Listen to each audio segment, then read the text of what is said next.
Bienvenue dans Smart Bourse, votre émission quotidienne sur Smart for Change pour rester à l'écoute des marchés. Chaque jour, vous nous retrouvez à 17h en direct, à la télévision via vos box. Vous nous suivez en live également sur nos réseaux sociaux et notamment sur le compte LinkedIn de Smart for Change. Et vous nous retrouvez bien sûr en rattrapage chaque soir, en replay sur bismart.fr ou encore en podcast sur l'ensemble de vos plateformes préférées. Au sommaire de cette édition ce soir, une indigestion de hausse peut-être pour les investisseurs, 7 mois consécutifs de performances positives pour les actions mondiales et le mois de novembre débute sur une note un peu différente. En tout cas, la journée, la séance du jour est particulièrement rouge. Rien de dramatique, des baisses de 1%, 2% ici et là sur les grands indices actions à travers le monde. Pauline Gratel vous apportera un peu plus de détails dans un instant. Et un bouc émissaire désigné, Palantir, qui ne réussit plus à susciter autant de hype et d'enthousiasme que précédemment, malgré une publication plus que solide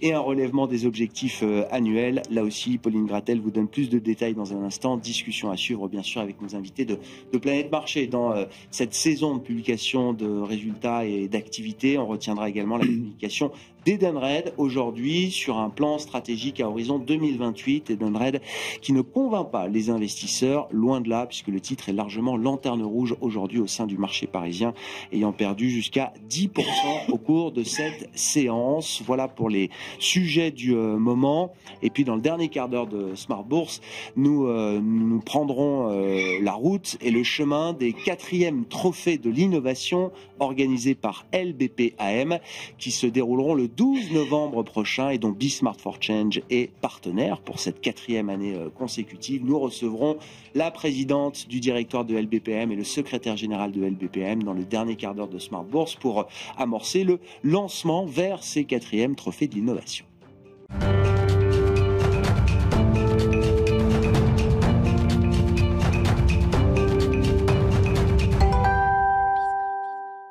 Tendance, mon ami. Chaque soir en ouverture de Smart Bourse, nous retrouvons Pauline Gratel qui vous apporte les infos clés du jour sur les marchés. Bonsoir. Pauline. Palantir, donc, à la une, qui a publié une excellente copie hier, mais dont la valorisation commence à soulever, c'est un minimum, des interrogations. Oui, Palantir pèse 500 milliards de dollars en bourse avec des niveaux de valorisation qui défient la loi de la gravité. Et les analystes de Jefferies, par exemple, sont sceptiques sur cette valeur. Dans une note, ils indiquent que les chiffres sont excellents, mais la valorisation extrême. Nous pensons que le rapport risque-rendement à 83 fois le chiffre d'affaires est défavorable et nous préférons investir dans l'IA d'autres façons. Bon, concernant la publication de Palantir, pas grand-chose à dire, Pauline. Le groupe dépasse les attentes sur tous les points. Oui, Palantir fait état d'un chiffre d'affaires record qui bondit de plus de 60%. Les recettes américaines progressent de près de 80% et les revenus commerciaux américains bondissent de plus de 120% sur un an au 3e trimestre. Enfin, les objectifs sont relevés. L'action qui bondit de 175% depuis le début de l'année et de 300% sur un an plonge de 9% à l'ouverture. Ce soir, on attend aussi la publication d'AMD après la clôture des marchés. Bon, ces interrogations autour de la valorisation de Palantir se diffusent à travers tous les marchés et pèsent sur les grands indices actions aujourd'hui. Oui, ils étaient tirés par la thématique IA depuis des semaines, mais aujourd'hui, la tendance est rouge partout et Palantir a semé le doute sur les marchés, comme on l'évoquait. Sur le repli des indices en Europe, le DAX et le CAC 40 cèdent plus de 1% avec un CAC 40 autour de 8000 points. En Asie, même tendance, le Nikkei cède plus de 1,5% en clôture et le Kospi sud-coréen plonge de 2,5%. Aux États-Unis, les grands indices ont ouvert en repli de plus de 1% pour le Nasdaq. À part les résultats de Palantir, quelles sont les autres publications qui étaient suivies sur le marché américain, Pauline ? On a regardé les résultats de Uber qui fait état d'un chiffre d'affaires en hausse de 20% au 3e trimestre. C'est supérieur aux attentes. En revanche, la prévision de bénéfices ajustés pour le 4e trimestre est inférieure aux attentes. Le titre plonge de 8%. Pfizer ouvre en hausse de 2% après le relèvement de ses prévisions et malgré un bénéfice en repli de plus de 20%. Spotify, enfin, est en léger repli après une performance pourtant solide au 3e trimestre. En France, Edenred ne parvient pas à convaincre. Lors d'une journée investisseur, Edenred a dévoilé ses objectifs financiers et présenté son nouveau plan stratégique. La prévision de la croissance de l'EBITDA à horizon 2028 est inférieur aux attentes des analystes. Le titre dévisse de 10% au pire de la séance. Un mot de la politique et des politiques budgétaires à travers l'Europe avec le cas du Royaume-Uni où le gouvernement évoque lui aussi des hausses d'impôts. Oui, c'est la voie ouverte pour le prochain budget par la ministre des Finances publiques, Rachel Reeves. Elle indique notamment que les Britanniques devront tous contribuer pour relancer l'économie et les finances publiques du pays. Dans ce contexte, la livre sterling est au plus bas depuis 6 mois et le rendement britannique à 10 ans se détend autour de 4,40%. Pas de gros mouvements à signaler sur les marchés obligataires. On notera quand même que le dollar poursuit son rebond. Ça fait 2 mois que le dollar se raffermit face à un ensemble de devises et notamment face à l'euro. L'euro-dollar qui est passé aujourd'hui sous le niveau de 1,15. Quel sera le programme de demain sur les marchés pour les investisseurs, Pauline? Du côté des résultats, demain, on attend ceux de Novo Nordisk, McDo, Arm et Qualcomm. Côté macro, les investisseurs prendront connaissance des PMI services en zone euro pour le mois d'octobre et aussi de l'ISM service américain pour le même mois. Pour rappel, cette semaine aurait dû être celle de l'emploi américain, mais le shutdown se poursuit et devient le plus long de l'histoire puisque ça fait 35 jours aujourd'hui. Du coup, les investisseurs vont se contenter pour l'instant de l'enquête ADP sur l'emploi privé du mois d'octobre. Tendance, mon ami. Chaque soir en ouverture de Smart Bourse, Pauline Gratel vous apporte les infos clés du jour sur les marchés.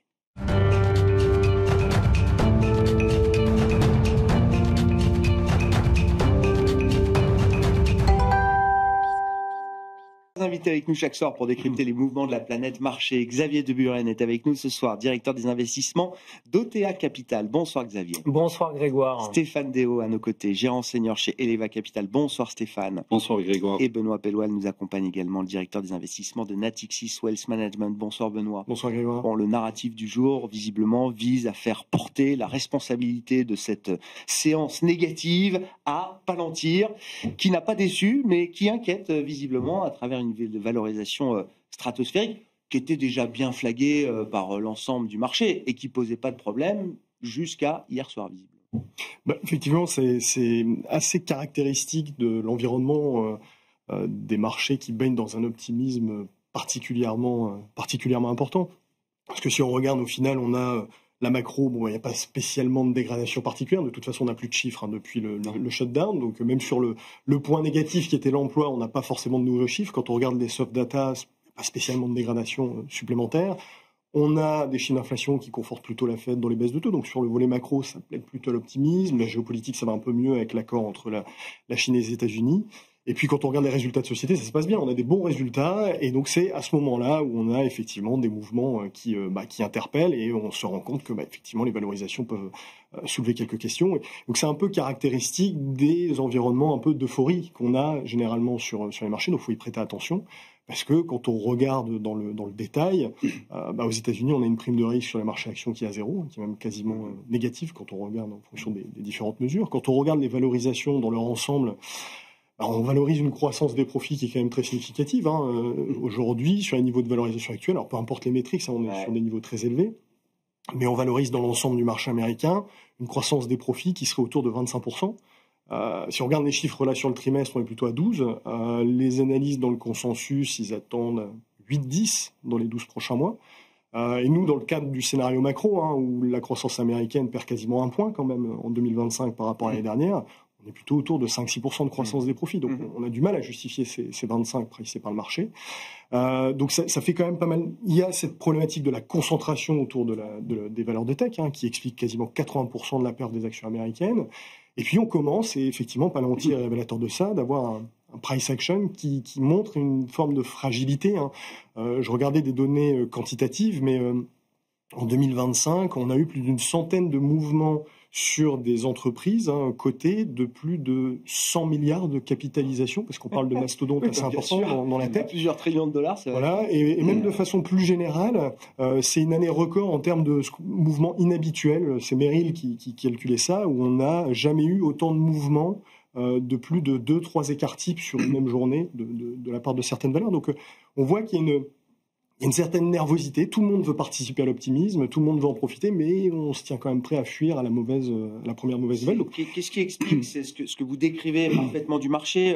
Est-ce que la présence du retail massive, de plus en plus massive, explique ces mouvements qu'on peut juger parfois un peu extravagants? Palantir, j'imagine, c'est une des boîtes qui est le plus détenue ou jouée par le retail aujourd'hui sur le marché américain, forcément. Probablement, ça a peut-être tendance à accentuer cette problématique, mais c'est pas un phénomène nouveau. Ces phénomènes d'euphorie sur les marchés sont caractéristiques des fins de cycle. On l'a vécu en 2000 avec l'éclatement de la bulle TMT. La principale difficulté, c'est d'essayer de savoir où on en est et s'il est encore bon d'en profiter ou s'il faut essayer de se protéger. On a fait un petit exercice de valorisation un peu amusant. On a essayé de valoriser jusqu'où peut aller cette bulle. Donc, alors c'est très très compliqué parce que ça. Donc avec l'idée qu'elle n'a pas encore atteint son climax. C'est ça. Si on essaie de regarder est-ce qu'il y a encore du potentiel aujourd'hui, si on répète un scénario de bulle type 2000, donc on met la prime de risque à peu près au niveau de ce qu'on a vécu fin 99. On intègre là-dedans une croissance des profits qui était valorisée à l'époque. Donc là, c'était pas 25, c'était 35%. Et ça donne un S&P qui est à 8000 points, quoi. Donc il y a grosso modo, il y a un peu plus de 15% encore de potentiel si on rejoue le scénario de 2000. Bon, c'était plus sérieusement le scénario. Non, mais ça donne déjà un repère. Donc évidemment, tout le monde cherche à en profiter. Il y a un peu de cupidité là-dedans. Plus sérieusement, on pense que le scénario qui se profile quand même malgré tout, c'est qu'à un moment, on ait une respiration par une correction, en l'occurrence.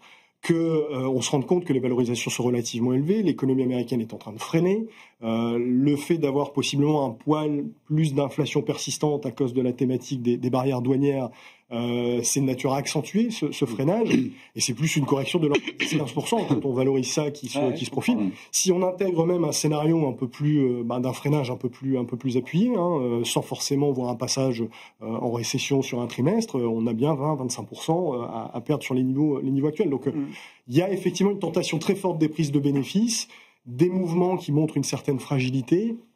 Et la volonté d'être un peu raisonnable face à cela, c'est encore une fois, on appuie le message depuis le début de l'année, de faire autre chose que de la tech américaine, d'avoir diversifié son portefeuille et d'essayer de garder la tête froide par rapport à ça. Ouais. Bon, Stéphane, le cas Palantir aujourd'hui, c'est quoi? C'est un des premiers canaris dans la mine de l'IA. C'est une logique de prise de profit qui paraît légitime. Palantir, c'est je sais pas, plus 400% en un an, plus 2000% en 3 ans. Enfin bon, bref, ceux qui sont rentrés, même ne serait-ce qu'il y a 6 mois, ont gagné déjà beaucoup d'argent dessus. Donc on est et au-delà de Palantir, moi ce que je note dans les marchés globaux, c'est que encore une fois, beaucoup des grands trades gagnants de 2025 semble se retourner, en tout cas se déboucler. Le dollar monte un petit peu depuis 2 mois. L'or s'est dégonflé sous les $4000. La sphère crypto s'est jamais vraiment totalement remise du coup du 10 octobre et de Trump qui a fait vaciller un peu l'édifice. Tout ça ayant été les grands trades gagnants de 2025. Moi, je pense qu'il y a 2 histoires sur Palantir. La première histoire, c'est ce que vous dites, c'est une respiration de marché. C'est-à-dire que je ne pense pas qu'il y ait une bulle. Pourquoi? Parce que si vous regardez Nvidia, par exemple, le PE d'Nvidia, c'est-à-dire la valorisation, a baissé depuis 3 ans.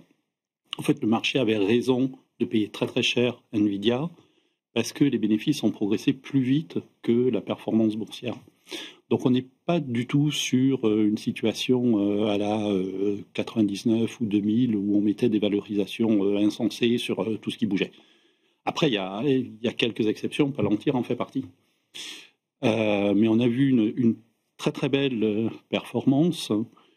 Je ne serais pas étonné que beaucoup de gérants veuillent prendre leurs bénéfices. On est à un gros mois de la fin de l'année, parce que la fin de l'année, c'est mi-décembre. Est-ce que vous allez prendre des gros risques quand vous avez fait une bonne année? Peut-être pas. Et donc, on peut très bien avoir une respiration de marché.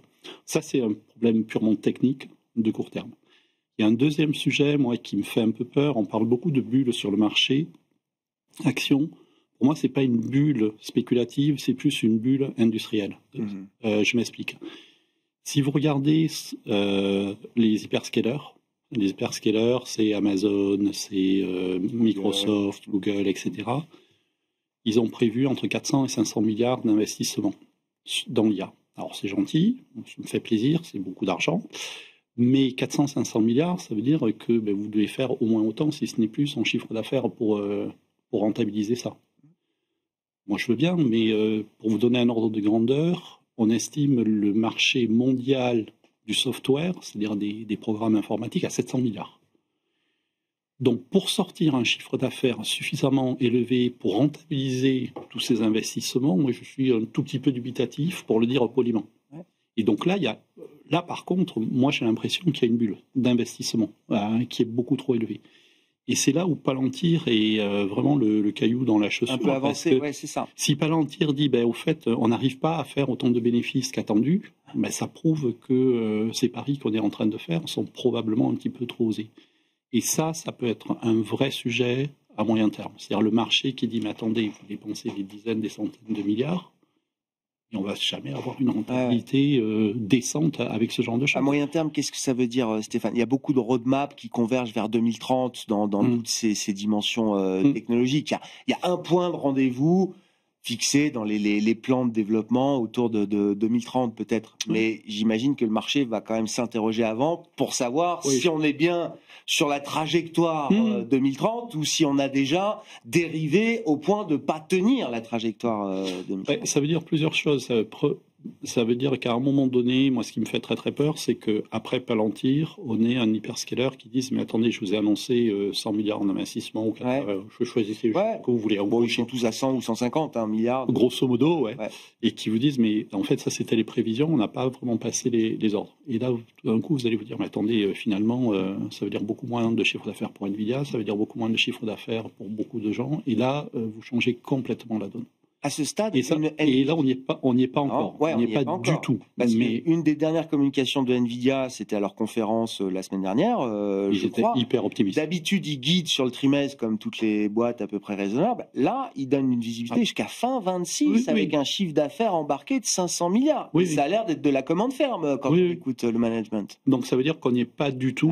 Et c'est pour ça, je pense qu'il y a les deux problèmes. Il y a le problème donc immédiat. Ça veut dire moyen terme, c'est pas là. Non, c'est pas demain matin. Toute chose égale par ailleurs, c'est pas demain matin. On peut avoir une correction, bon, vous l'avez dit, comme pour des raisons techniques, ça c'est le premier sujet, mais ça pose vraiment le problème pour moi, de la trajectoire plus à moyen terme.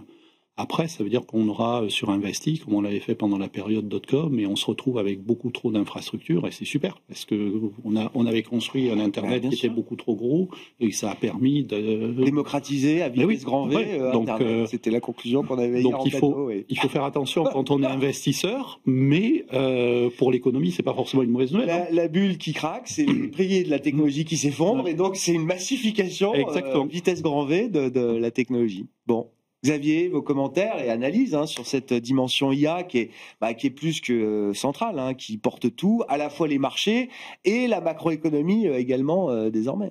Oui, peut-être plusieurs chiffres à rappeler assez intéressants. Stéphane en a parlé, mais c'est 375 milliards de capex d'investissement qui vont être dépensés par les hyperscalers, donc effectivement Google, Microsoft, Oracle, Meta et Amazon, exactement.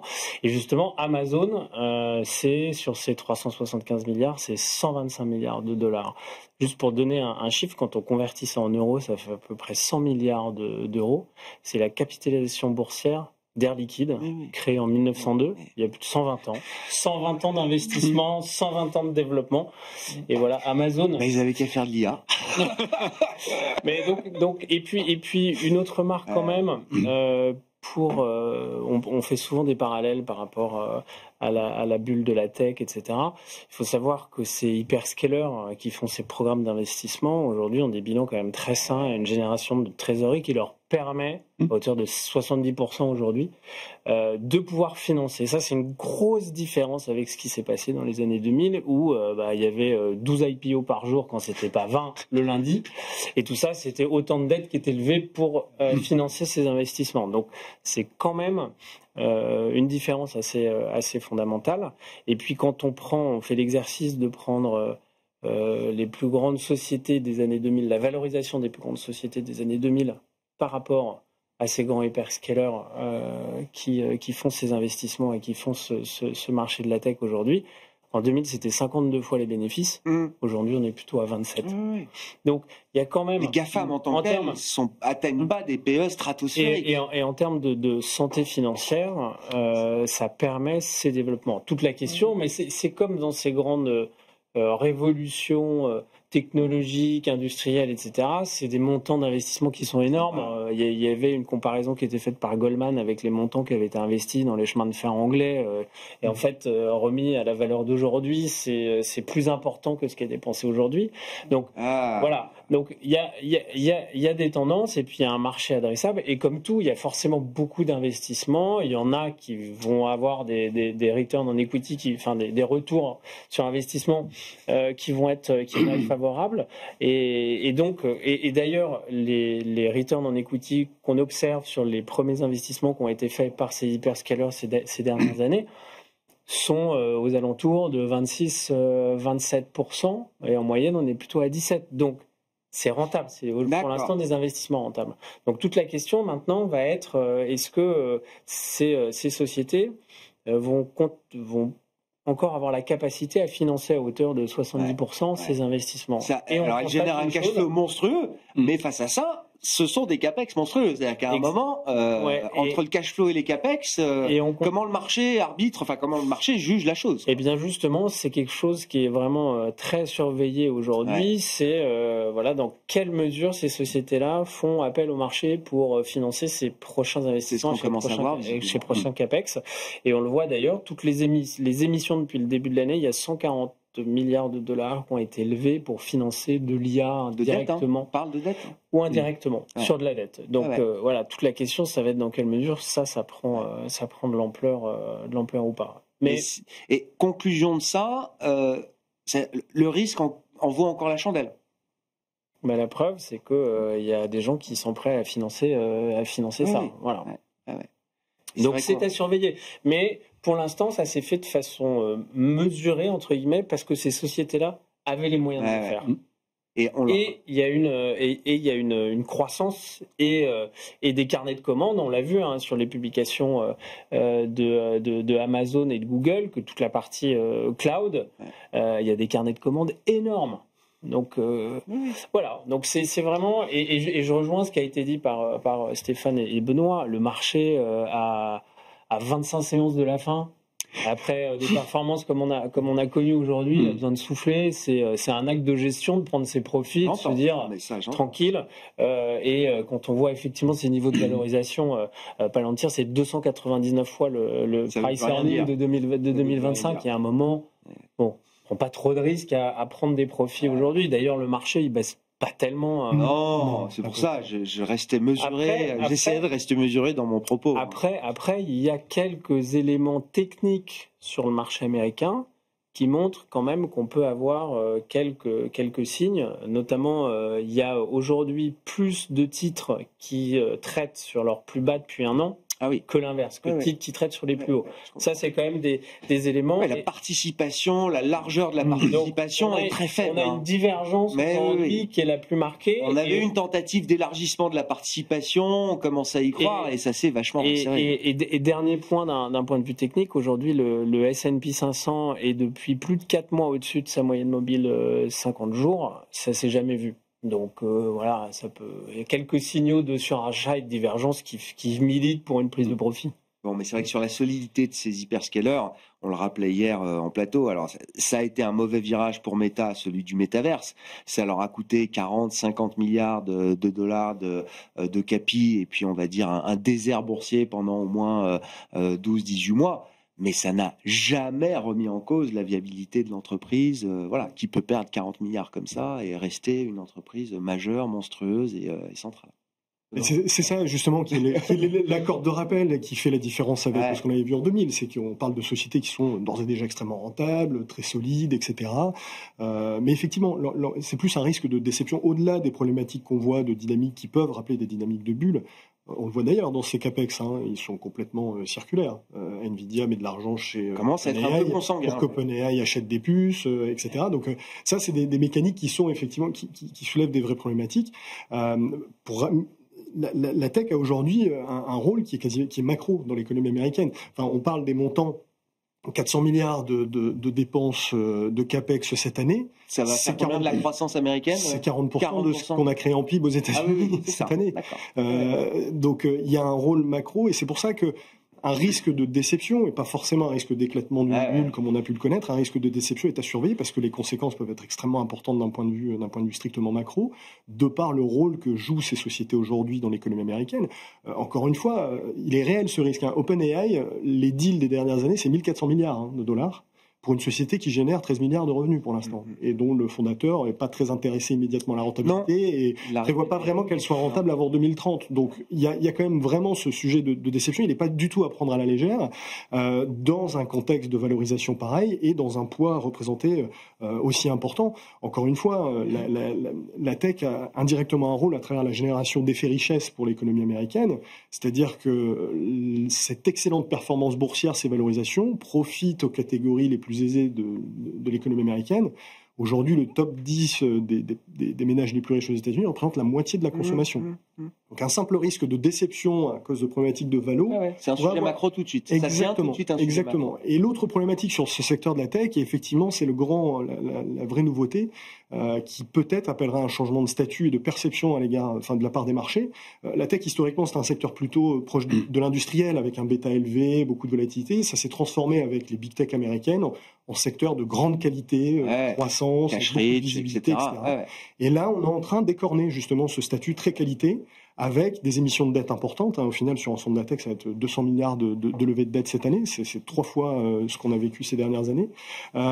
Et ça, quand on regarde la problématique des hyperscalers, ça change le statut boursier, puisque ça devient des sociétés très intenses d'un point de vue capitalistique. Ce qui était une de leurs forces, c'était d'être plutôt asset light, etc., des sociétés de services. Ça ressemble de plus en plus à des sociétés plus traditionnelles, avec une infrastructure très lourde à financer, etc. Et donc ça, à l'avenir, ça justifie plus tout à fait les mêmes valorisations ni la même perception de la part des marchés financiers. Donc ça, c'est vraiment un risque important à surveiller. Ce sont nos nouveaux services aux collectivités, quoi. Exactement. C'est votre point. Effectivement, c'est. Je vais au bout de la logique. Si on se concentre sur les hyperscalers, c'est les utilities à venir. Mais attention, la prise de conscience en termes de valorisation peut être douloureuse. Il y a quand même des signes de ça. Si on regarde Oracle, le CDS d'Oracle remonte assez significativement. Quand même une perception en termes de qualité qui est en train de se dégrader. Le sujet macro, l'IA prend une place importante dans la macro américaine. C'est un régime soutenable. Ça permet pour l'instant de compenser la faiblesse ou l'anticipation d'une faiblesse de la consommation aux États-Unis, par exemple, Stéphane Faiblesse de la consommation aux États-Unis. Vous la voyez pas il faut vite le dire. D'accord. Il y en a pas. Pour l'instant, il n'y en a pas. Je rappelle qu'avec les baisses d'impôts de Donald Trump, alors c'est un sujet, je suis désolé, un petit peu technique, mais normalement, quand on baisse les impôts, on paye moins d'impôts. C'est assez logique jusque-là. Jusque-là, oui. C'est pas ce qui se passe en ce moment. Donc, il a baissé les impôts, mais pour des raisons techniques, on continue à les collecter. Donc, les ménages américains vont recevoir un chèque pour rembourser le trop perçu au début de l'année prochaine. Et alors là, il va pas falloir se mettre en face de la consommation américaine. Donc non, je pense que ça tient. Il y a un effet richesse, vous l'avez dit, qui est monstrueux, qui est pharaonique. Les ménages américains n'ont jamais été aussi riches. Donc moi, j'ai un petit peu du mal à être pessimiste sur la consommation américaine. Je comprends. Au-delà, pour diversifier un peu les sujets, je reviens, mais juste au-delà de l'IA, dans la saison de publication, là, qu'est-ce qu'on retient d'autre, Xavier ? C'est très très fort et c'est canon aux États-Unis. D'accord. Encore une fois, il y a une dynamique de croissance qui a été très forte. Il y a un ratio que nous on aime bien suivre, c'est le ratio de publication supérieure aux attentes par rapport à celles qui sont inférieures. Le ratio, c'est 64% des entreprises du S&P 500 qui ont pour l'instant publié sont au-dessus des attentes, et celles qui ont raté, c'est 10%. Ça s'est jamais vu en dehors du Covid, qui étaient des périodes de publication plutôt anormales. Et en gros, quand on lise tout ça, c'est 6% de croissance avec des marges aux alentours de 12%. Donc, et sur un an, la croissance des bénéfices par action du marché américain est aux alentours de 15%. Et ça, c'est forcément très déformé par la bulle de profit qui entoure les grandes valeurs technologiques. Forcément, d'ailleurs, on le voit dans ce qui n'a pas marché dans le marché américain, toute la partie value et la partie small cap qui ne sont qu'en hausse de 10% en dollars. Donc on est plutôt à zéro, même négatif. Si on applique le taux de change. On voit bien que ça, c'est des secteurs qui n'ont pas vraiment participé à cette croissance-là. Stéphane ? Je ne suis pas tout à fait d'accord, si je peux me permettre. Moi, je me souviens de Greenspan, si vous vous souvenez, à la fin des années 90, qui montait pas les taux parce qu'il disait la croissance potentielle a beaucoup progressé. Alors la croissance potentielle, c'est un truc d'économiste, on ne sait jamais la mesurer, surtout en temps réel. Et lui, il disait, si la croissance potentielle est beaucoup plus élevée, donc on peut croître sans inflation, c'était son argument, parce que les marges des entreprises ont beaucoup progressé. Si les marges des entreprises progressent, c'est forcément que vous faites des gains de productivité, donc vous améliorez votre effet. Et là, on est exactement en train de voir ça. Donc, quand vous parlez aux économistes, ils ont des modèles très compliqués, tout ça, bon, qui marchent ou qui marchent pas d'ailleurs, mais peu importe. Eux, ils voient rien. Si, très bien, mais si. 10 ans après. Oui, c'est ça, voilà. Oui, mais pour des gens c'est comme... pas la fonction de l'économiste d'anticiper. Ouais, non, voilà. Expliquer le passé, Oui, mais sauf que moi, je suis sur les marchés. Donc. Et moi, ce que je vois, c'est que en fait, bon, il y a l'IA un peu fashion, vous savez, dans les réseaux sociaux, etc. Il y a plein de choses qui passent sous le radar sur la logistique, par exemple, où l'IA permet de faire des gains de productivité monstrueux, sur la distribution d'énergie, où ça permet d'économiser beaucoup d'énergie, parce qu'on optimise plein de choses. Enfin, il y a beaucoup de secteurs... Et c'est déjà une réalité. Ah oui, des boîtes oui, que vous suivez, que vous écoutez, qui en parlent. C'est oui, déjà une... complètement. Et puis, il y a l'exemple d'Amazon qui a licencié 20 000... Il y a plus d'1 million d'employés chez Amazon. Moi, je suis prêt à vous parier que d'ici 4-5 ans, il y en aura beaucoup, beaucoup moins. Ouais. Donc ça, c'est des gains de productivité aussi. Et ça, je pense que c'est un élément qu'on a tendance à sous-estimer. Et si ma théorie, parce que c'est juste une théorie pour l'instant, entendons-nous bien. Dites une thèse. Une thèse, ouais, ça fait plus chic. Ma thèse, n'est-ce pas, cher ami, c'est que la productivité s'améliore, donc la tendance s'améliore. C'est plus du tout la même histoire, parce que ça veut dire que vous avez un PIB beaucoup plus élevé de manière... C'est le pari, parce que un des points quand même derrière les capex de l'IA, c'est qu'une des grandes différences peut-être par rapport à l'époque TMT, c'est que là, vous avez quand même deux hyperpuissances politiques qui soutiennent ce développement. C'est-à-dire que c'est une ligne de combat technologique entre les États-unis et la Chine, et que donc très différente, le politique pousse, incite et participe même, puisqu'on voit l'État américain prendre des participations, se rémunérer sur les ventes de puces Nvidia, etc. Enfin, je veux dire, il y a un soutien de la puissance publique et politique derrière ce mouvement. Oui, mais les approches sont vraiment différentes et opposées entre les États-Unis et la Chine. En Chine, c'est pas du tout les mêmes montants qui sont dépensés qu'aux États-Unis. Ils ont beaucoup moins de data centers. Vous avez des systèmes d'intelligence artificielle qui sont ouverts en Chine quand elles sont plutôt en environnement clos aux États-Unis. Donc c'est deux stratégies différentes. C'est hyper intéressant parce qu'il y a un moment, on va voir qui a raison. Est-ce que c'est la Chine qui a dit on peut faire ça pour beaucoup moins cher, ou est-ce que effectivement c'est les États-Unis pour les usages qu'on en aura, pas besoin d'acheter de la puissance, bien sûr. C'est un moment de stocker de la puissance qui est très intéressant pour ça. Benoît. Non, mais ce qui est très frappant effectivement, c'est l'accélération franche des gains de productivité aux US depuis Alors il y a effectivement la problématique technologique, mais il y a aussi probablement la façon dont on a géré la pandémie aussi. Aux États-Unis, on a laissé les entreprises virer tout le monde et qu'elles ont ensuite justement fait des efforts de productivité qui sont en plus permis par une automatisation plus prononcée qu'ailleurs. Et on voit vraiment que cette déformation de la valeur ajoutée très forte aux États-Unis en faveur des profits, elle est soutenue par cette dynamique de productivité, ce qui la rend rassurante fondamentalement à long terme par rapport aux autres pays. Donc ça, c'est vraiment un élément frappant. C'est pas uniquement lié à la tech, il y a probablement la façon dont on agit. Après, il y a un bémol, c'est que c'est aussi cette espèce, notamment sur les marges, cette espèce de rente Covid aussi. C'est-à-dire que on a des marges qui ont été très largement protégées par l'épargne, par les chèques qui ont été faits aux ménages. C'est pour ça que là-dessus, je mettrai un petit bémol, parce que on ne sait pas là actuellement comment les droits de douane un peu plus élevés vont se répercuter à travers les marges des entreprises, ou de façon bien tangible, elles seront transmises aux consommateurs, et quel effet sera sur le sujet n'est pas complètement clarifié encore. Non, et justement en termes de valorisation, cette génération de profits un peu inhabituelle qu'on voit généralement dans les phases, la dernière fois on avait vu ça, c'était justement dans l'euphorie qui précédait la bulle TMT, justement, d'avoir autant de profits rapportés au PIB, on voit qu'elle n'est pas forcément soutenable. Elle va être questionnée justement avec cette capacité. Est-ce que les entreprises vont avoir la même capacité à retransmettre les hausses de prix qu'elles n'ont pu le faire pendant la pandémie? C'est pas si évident que ça. Donc ça, c'est effectivement un vrai sujet. Mais à long terme, cette génération de gains de productivité fait une vraie différence en faveur des États-Unis.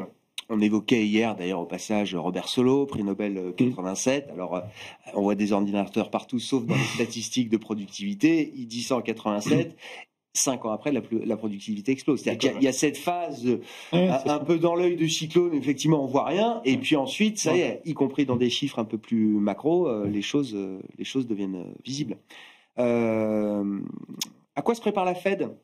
Alors, déjà, est-ce que Jérôme Powell maîtrise encore son board? Puisque là, on a des dissidences des deux côtés, ce qui est assez nouveau quand même dans l'univers de la Réserve fédérale américaine. Et puis, en préannonçant et en ayant confirmé d'ailleurs la fin de la réduction du bilan, qui a été une politique de réduction du bilan qui est venue après une politique d'expansion du bilan massive, est-ce que ça veut dire que la gestion du bilan redevient un outil central de gestion des risques pour une banque centrale comme la Fed? Et pourquoi? Alors sur le premier point, oui, j'ai un peu l'impression qu'il a perdu la maîtrise du board. Ça, je pense que c'est incontestable. Après, vous avez la Fed, mais je vous rappelle que la Banque d'Angleterre a eu un vote une fois où il y avait une personne pour la hausse de taux, une personne pour la baisse de taux et des gens neutres. Donc après, bon, plutôt l'apanage de la BOE, d'habitude ce genre oui, de split, de plaisanterie. Bon là, la Fed s'y met, certes. Bon. Mais c'est pas un drame pour moi. L'indépendance, c'est une autre histoire. Je pense que l'histoire de la fin du QT, alors je suis désolé, c'est un petit peu technique, mais ça vaut le coup de revenir sur ça parce que c'est très important. Donc, la Fed a décidé deux choses.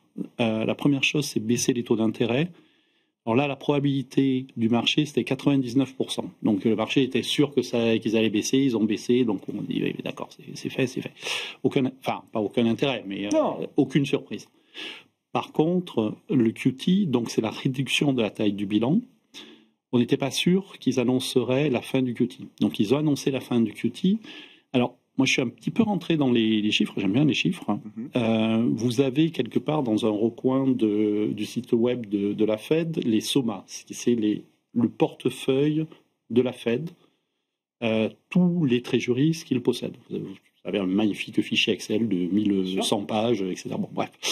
Vous pouvez calculer les tombées, c'est-à-dire les treasuries qui arrivent à échéance. Donc, si un treasuries arrive à échéance, la Fed va recevoir 1 milliard, par exemple. Il faut bien qu'ils réinvestissent ce milliard, sinon leur bilan se réduit petit à petit avec la disparition des treasuries. Tout ça pour vous dire que, en moyenne, l'année prochaine, il va falloir qu'ils achètent 57 milliards de treasuries tous les mois. Ça, c'est les tombées auxquelles ils vont faire face, ils vont être obligés de réinvestir pour éviter justement de continuer de réduire leur bilan. C'est ça. C'est-à-dire qu'ils ont 4 000 milliards, enfin un peu plus. Donc le programme d'émission du Trésor est couvert à 75%. Non, mais ils ont, sur la partie longue. Donc ils ont un bazooka pour maintenir les taux longs à un niveau bas.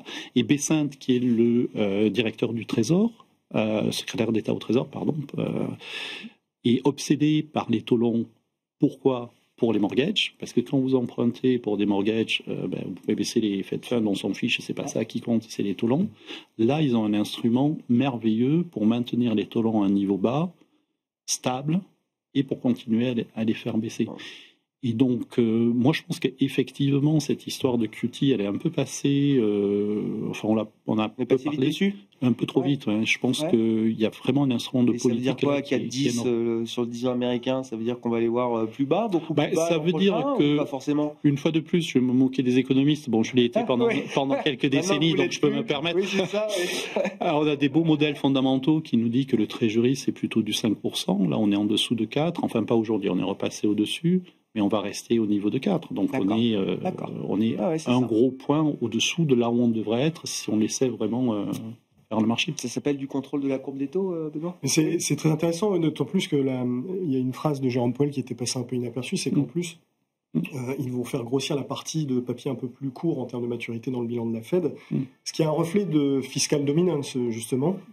Parce que le Trésor émet sur du court. Exactement. Et donc, on a un bilan de la Fed qui va être de plus en plus adapté à... Alors, c'est pour ça que j'évoque le fait de fiscal dominance, parce que ça facilite, justement, la tâche pour se financer pour l'État américain. Donc oui, en fait, le bilan de la Fed est de plus en plus instrumentalisé pour permettre à l'État américain de s'endetter. Donc ça, c'est un sujet qui est assez nouveau. C'est plus...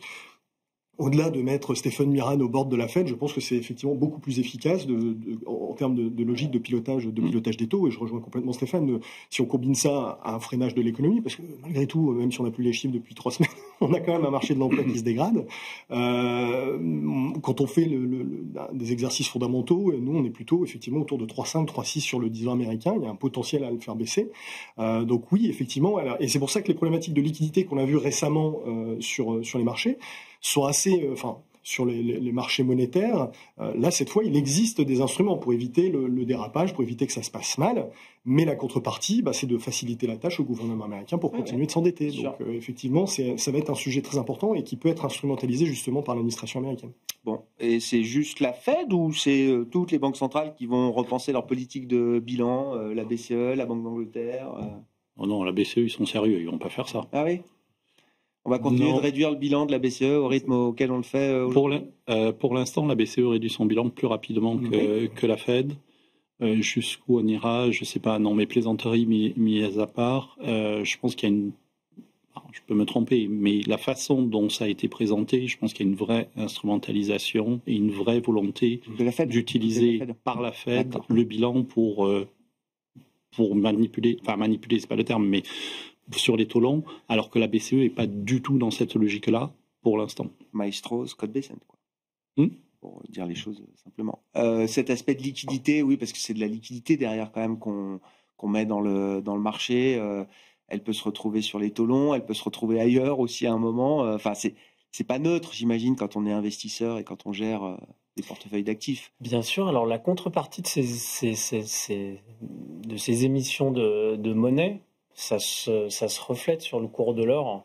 Parce que un des réflexes pour les investisseurs, c'est essayer de ne pas acheter des actifs qu'on peut imprimer. Ouais. Et donc ça, c'est une des raisons pour lesquelles, il y en a plein d'autres, mais sur l'or, et pourquoi l'or a connu 25% de hausse en 2024 et plus de 30% en euros aujourd'hui, c'est que ça devient un actif stratégique, un actif géopolitique, c'est aussi un actif que vous ne pouvez pas saisir. Alors on a vu une explosion des achats d'or des banques centrales depuis la guerre en Ukraine et le gel des avoirs, donc ça combine pas mal de choses, mais une des choses, c'est un moyen de préserver, c'est un moyen de se préserver de dévaluation, etc. Et ce que ça veut dire, c'est que les investisseurs aujourd'hui doutent de la capacité des principales économies, finalement, à préserver la valeur de leur monnaie. Après, il y a pas mal d'outils qui permettent aussi de piloter un peu ça, mais voilà ce qu'on peut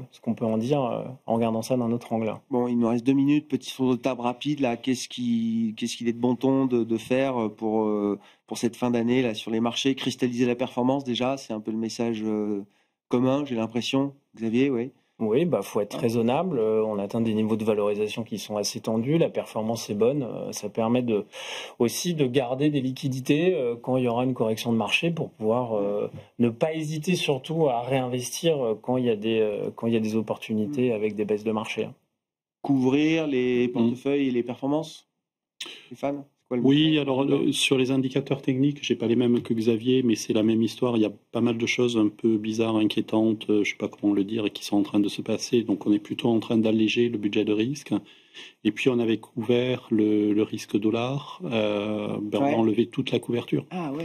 Oui. Oui, si la Fed baisse un petit peu moins les taux, mais relance l'économie avec les taux longs et le dollar a moins de raisons de baisser. C'est plus de croissance, moins de baisse des Fed Funds, c'est positif pour le dollar. Ça, c'est un vrai changement par rapport à ce qu'on a vécu pendant toute l'année. Très clair. Ça fait 2 mois, encore une fois, que le dollar sera fermé tranquillement, gentiment. La question dans ce genre de configuration, participer à l'euphorie ou regarder le train passer, il faut être un peu à mi-chemin, effectivement, budget de risque modéré, surtout appuyer la diversification, faire autre chose que les quelques boîtes américaines qui tirent l'économie américaine. Surtout que ça paye ailleurs dans le monde. Exactement, c'est ce que j'allais dire. L'Europe a rarement aussi bien performé par rapport aux US cette année au final. Les émergents. Il y avait cette année énormément de choses à faire, même si les grosses valeurs de tech trustent les headlines, il y avait beaucoup d'autres choses à faire sur les marchés et c'est probablement encore le cas. Merci beaucoup, messieurs. Merci d'avoir été les invités de Planète Marché ce soir. Benoît Pellois, directeur des investissements de Natixis Wealth Management, Xavier Deburen, directeur des investissements d'OTA Capital et Stéphane Déo, gérant chez Eleva Capital.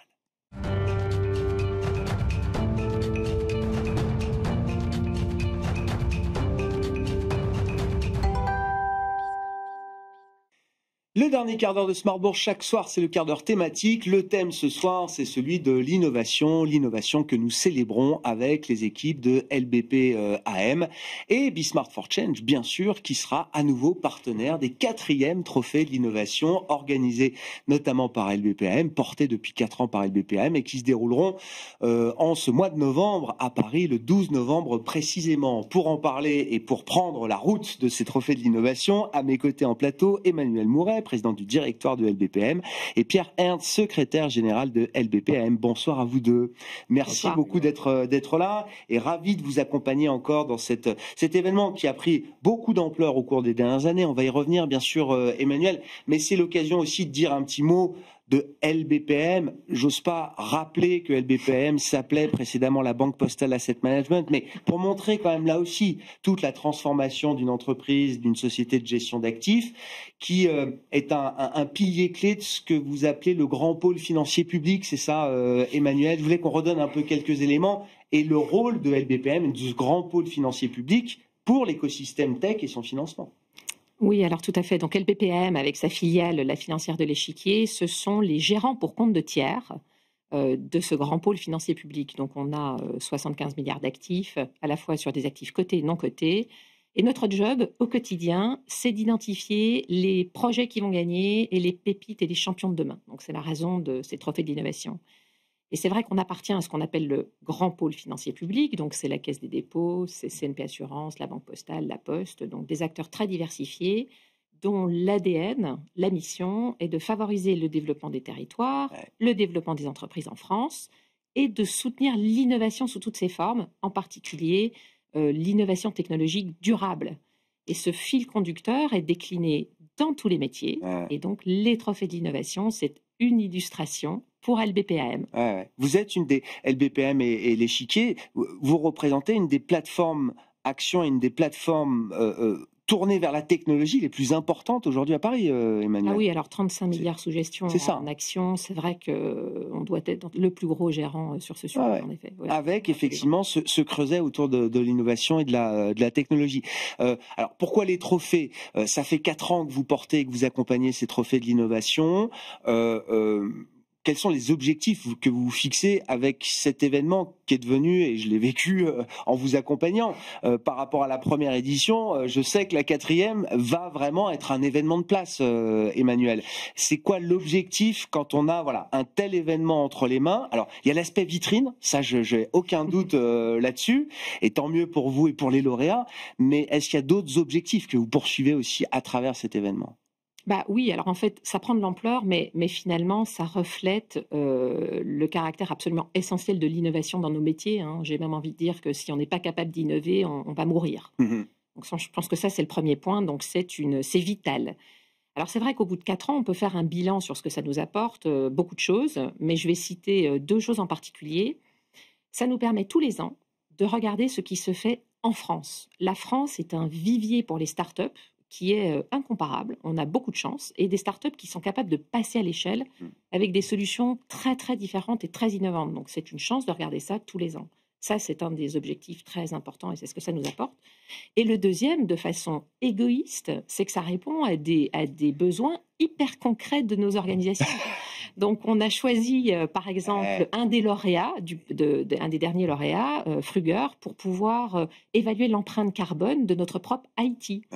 Et le groupe La Banque Postale a déployé auprès de sa clientèle une carte de paiement pour malvoyants qui avait été créée par Hansom. Vous êtes le premier, bien sûr, première édition. Je me souviens très bien. Édition numéro 1. Julien de Hansom. Oui. Première édition. Exactement. Donc vous êtes le premier client de ces lauréats, en fait. Alors, en effet, on peut être les premiers clients.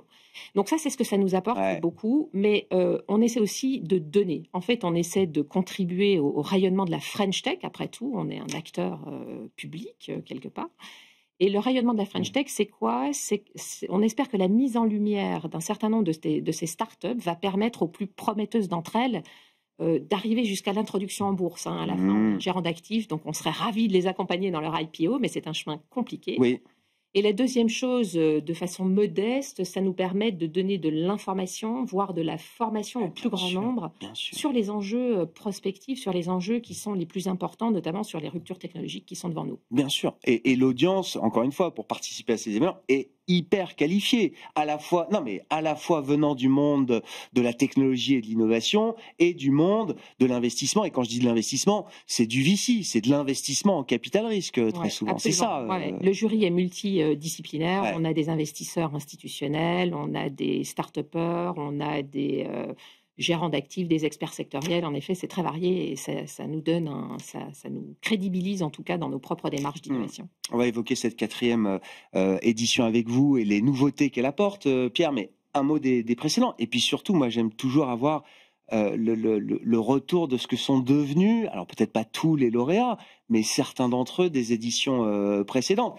Est-ce que leur parcours valide les efforts que vous faites justement pour les mettre en avant d'une certaine manière, Pierre? Effectivement. Alors peut-être avant de revenir sur quelques exemples sur l'histoire des vainqueurs des éditions précédentes, qu'on suit vraiment, avec lesquels on a une proximité d'année en année. C'est aussi un des enjeux aussi de ces trophées, c'est de garder cette proximité.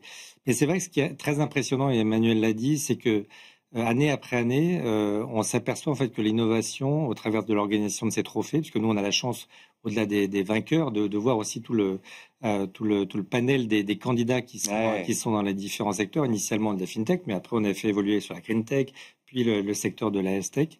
Et c'est d'une vivacité et d'une dynamique extraordinaire. Donc ça, c'est vraiment un point positif.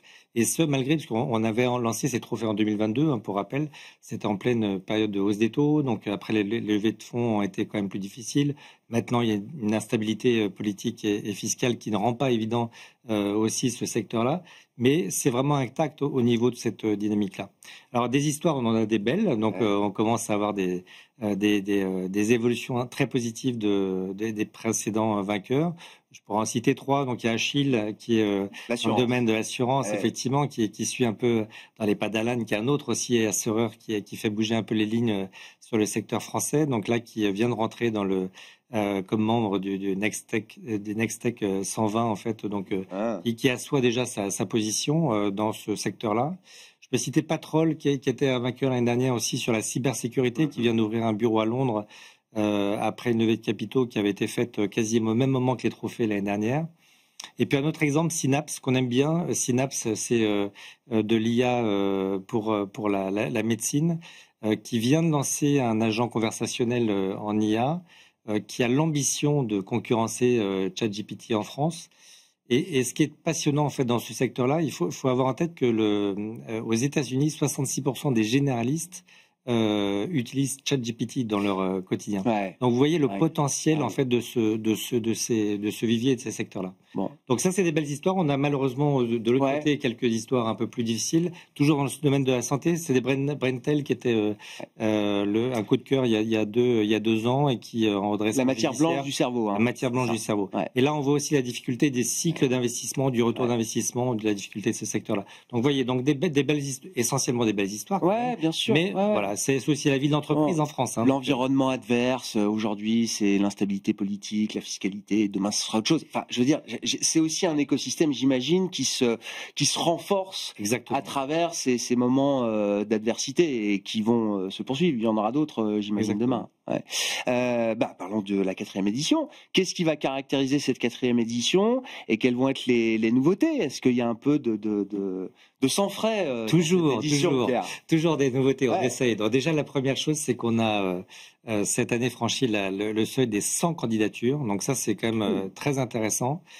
Plus de 300 ont initié la démarche de devenir de jouer en fait sur les trophées. Et bon, le questionnaire est exigeant, il est en plein été, donc il y en a 100 qui ont été jusqu'au bout, 50 French Tech, 25 Green Tech et 25 dans le secteur de la santé, ce qui nous donne un panel, et ce qui a donné au panel du jury en fait vraiment des débats intéressants pour les trophées que vous découvrirez le 12 novembre prochain. Alors après, dans les nouveautés, donc déjà, parlons du jury. En fait, chaque année, on fait évoluer, ça c'est important pour nous, donc il y a une rotation pour amener de l'expertise notamment sur les sujets Green Tech et le secteur de la santé. Donc on a par exemple Marion Leboyer qui nous a rejoint cette année, donc qui est directrice de recherche à l'INSERM et qui est spécialiste sur la santé mentale. On a Chloé Pruvot qui est directrice d'investissement d'EDF. Donc on a à chaque fois toujours ce côté investissement et expert. On a évidemment les dotations, c'est important. Bien sûr. Qui dit un concours. On concourt pas pour rien. Voilà, exactement.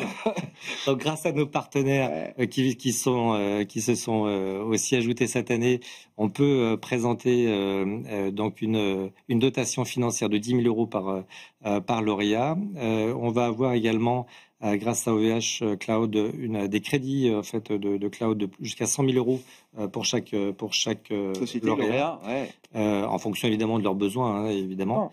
Voilà, et puis du consulting, du mentorat toujours. Donc ça, c'est aussi un élément très important pour nous, justement dans cette continuité en fait de ces lauréats, de pas les laisser juste le soir des trophées et de les abonner sur le trottoir. C'est vraiment de se dire comment on peut aussi les aider en fait à les accompagner. Bon, moi j'ai noté une nouveauté parce qu'on était parti effectivement il y a 4 ans, c'était très tourné vers la FinTech. Ensuite, ça s'est élargi à la Green Tech, à la Health Tech. Donc Green Tech, Health Tech restent des prix. Le prix FinTech est devenu un prix French Tech. C'est ça la petite subtilité, Pierre. Exactement. Et pour une raison simple, c'est que en fait les frontières sont parfois un peu ténues. Typiquement l'année dernière, on avait Patrol qui était sur le secteur de la cybersécurité, qui n'était pas vraiment un FinTech. Donc voilà, mais cette année, vous verrez que ça sera quand même le vainqueur de la French Tech sera quand même une FinTech. Ce sera quand même une FinTech.